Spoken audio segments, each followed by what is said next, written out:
Sicuramente importantissima, infatti noi abbiamo aderito con assoluta convinzione e con entusiasmo a questo progetto che ci è stato proposto dalla Scherma Treviso, perché rientra a pieno titolo in quelle che sono le attività e gli obiettivi della LILT, che è la prevenzione e quindi la promozione di corretti stili di vita. Ecco che l'attività fisica e sportiva è proprio uno dei pilastri del vivere sano, e poi vasto settore dell'attività LILT è anche l'aiuto a chi ha incontrato una malattia, e qui abbiamo tutto il grande settore della riabilitazione fisica.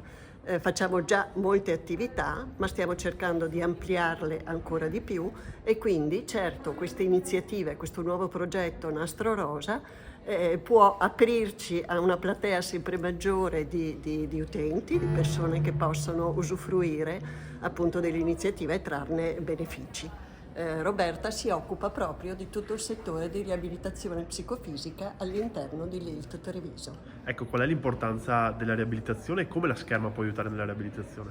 L'importanza della riabilitazione è fondamentale in un momento della vita che le donne incontrano un tumore. È importante perché il primo accesso che vengono da noi serve appunto per dare una mano e una risposta immediata alle problematiche che hanno. Quindi tutta la parte riabilitativa è fondamentale. Noi questa attività la facciamo sempre dal 78, da quando la LILT è nata.